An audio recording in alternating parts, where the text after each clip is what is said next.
ኑኑ ራሷን ለማጥፋት ሙከራ አደረገች ወይም ደግሞ ራሷን ልታጠፋ ነው። ይህንንም ነገር ያደረገችበት ምክንያት ኤልሹ ሻይ ልትሰጣት ከሄደችበት ክላስ ውስጥ አንቺ ይህን ሻይ እንድታመጭልኛለሽ ብርጭቆውን ጠጥተሽበታል እንዴ? እንኳን አይደለም የጠጣሽበት ብርጭቆና አንቺ ራሱ ባጠገቤ እንድታልፊ አልፈልግም ስትል ትናገራታለች።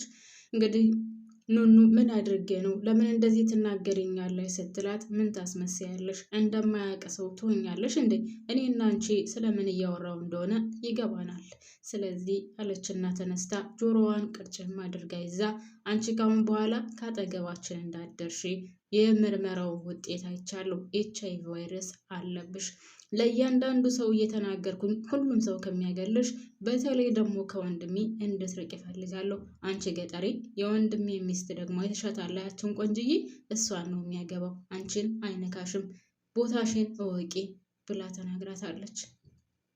የዛን ጊዜ ኑኑ ልቧ ተሰብሯል። ምክንያቱም ከወይዘሮ ሄለን ውጭ ይህንን ነገር የሚያውቅ ሰው አልመሰላትም ነበር።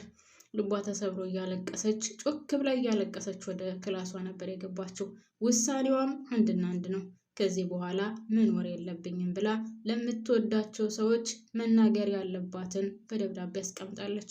እሷም ከዚህ በኋላ መኖር የለብኝም ይበቃኛል ተቀምጭም የሰው ተስፋ ወይም ተስፋ የሌለው ህይወት ከምኖር ወይም ሰውን ከማስቸግር መኖር የለብኝም ብላ ራሷን ለማጥፋት ሙከራ እያደረገች ነው። ደስ የሚለውን ፓርት እዚህ ላይ ውድ ቤተሰቦቼ ቶሎ ብለው ሰው ከደረሱላት ወደ ሆስፒታል ይወስዷታል። እዛ ሆስፒታልም ሄዳ ስትመረመር ደሟ ንጹህ እንደሆነ ታውቃለች።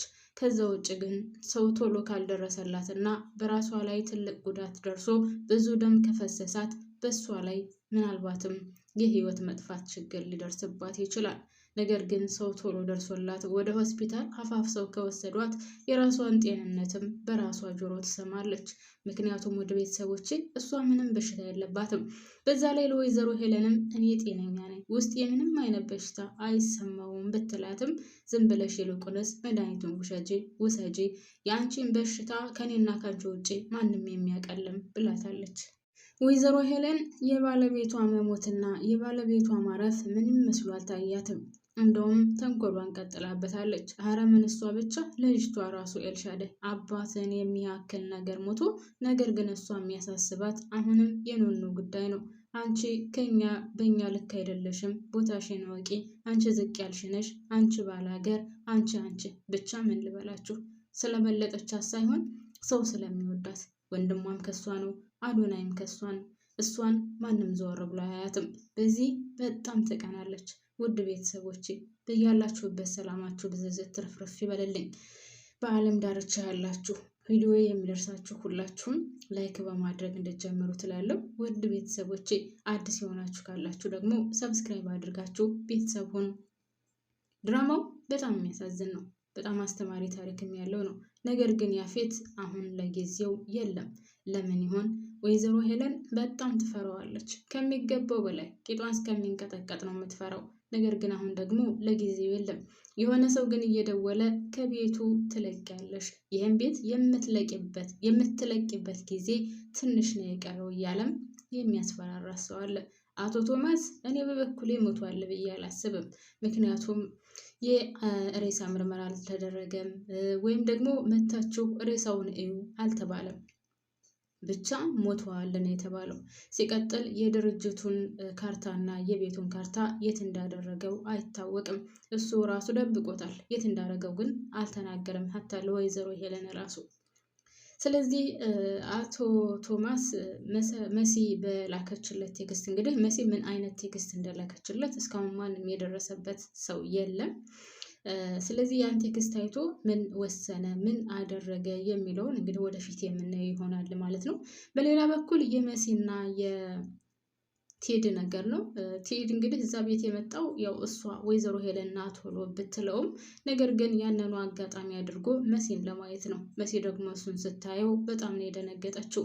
መሲ ከወይዘሮ ሄለን ጋር ያላቸውን ግንኙነት ስለምታውቅ እናንተ አረመኔዎች ለካ ጋሸንም የገደላችሁት እናንተ ናችሁ። ባለፈው አጎቴን ገደላችሁ፣ አሁን ደግሞ ጋሸን ገደላችሁት። የምትጋለጡበት ቀን ደርሷን ስትልም በውስጧ እያወራች ነበር። እናም ሰውነቷ እየተንቀጠቀጠ ስለነበር ወይዘሮ ሄለን ደግሞ ምንድነው ያለችው? ወይኔ ይህች ልጅ እኔና ቴድን አይታን ይሆን እንዴ?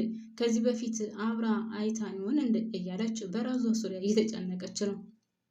ነገር ግን መሲ ያው ሁላችንም እንደምናውቀው ሲጀነጅናት የነበረው እና ወድሻለሁ አፈቅርሻለሁ ብሎ ብዙ ጊዜ ያሳለፉት ቴዲ ጋር ስለነበር መጨረሻ ላይ ፎቶውን ሲልክላት ተደናግጣ ነው እንግዲህ ይሄ ውሻ ምንን እየተከታተሉ ከእሷ ጋር ሆኖ ለካ ሲጫወትብኝ የነበረው እሱ ነው ወይም ቡድን ያወጣው እሱ ነው ብላ ስለምታምን ነበር። ነገር ግን ቴዲ የእውነትም ይወዳታል፣ ያፈቅራታል።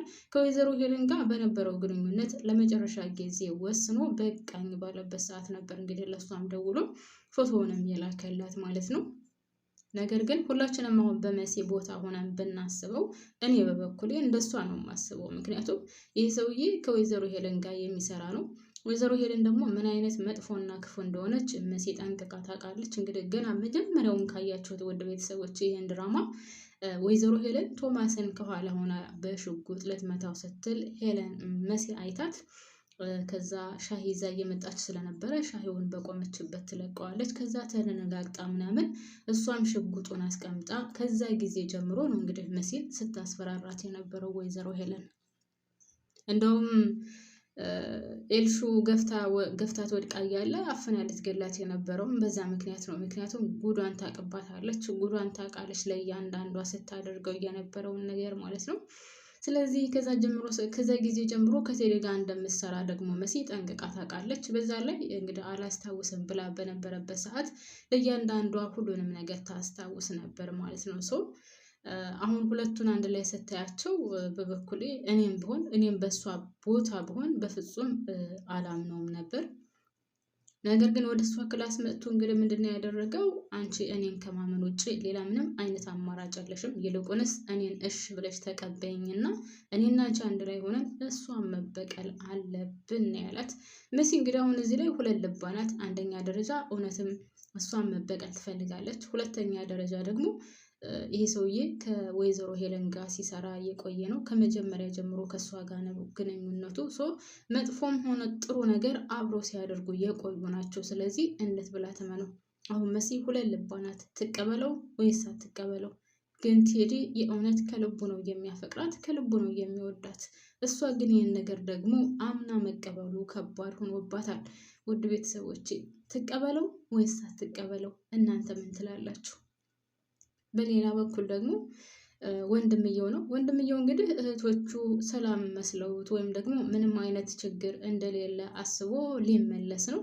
ነገር ግን ለነሱ ቢቆይላቸው መልካም ነበር። መኩ ማለት በጣም ከሚገባው በላይ ራሱን አላል አንዳንድ ሰው ራሱን ከፍ አድርጎ የሚያስላችሁ በቃ ራሱን ማስከበር የሚፈልግ ማንኛውም ሰው ተነስቶ እንድናገረው የማይፈልግ ብቻ የሆነ ኮስታራ ይሆናል አይደል? እንደዛ አይነት ሰው ነው።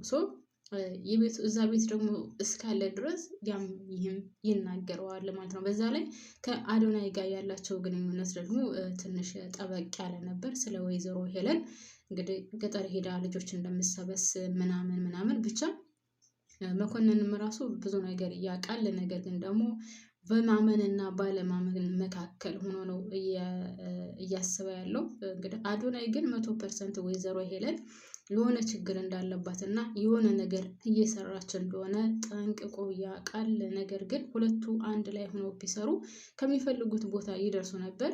አሁን ግን እየመኩ የመሄድ እኔ በበኩሌ ብዙም አልወደድኩትም።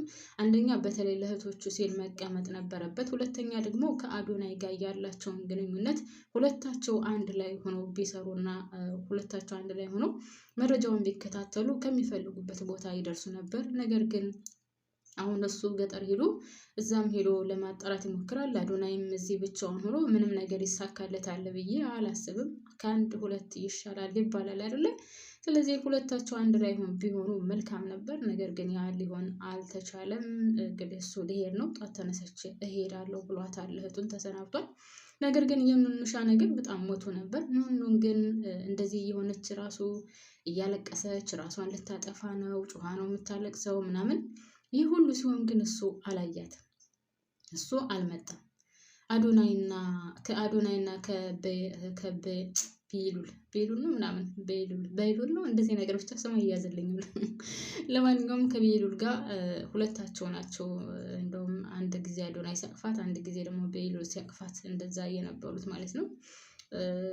እዚህ ላይ ደግሞ ውድ ቤተሰቦቼ ሁለቱም ወዷታል። ኑኑን አዶናይም ወዷታል፣ ቤሉልም ወዷታል ማለት ነው። አሁን ከማን እንደምትሆን አላውቅም።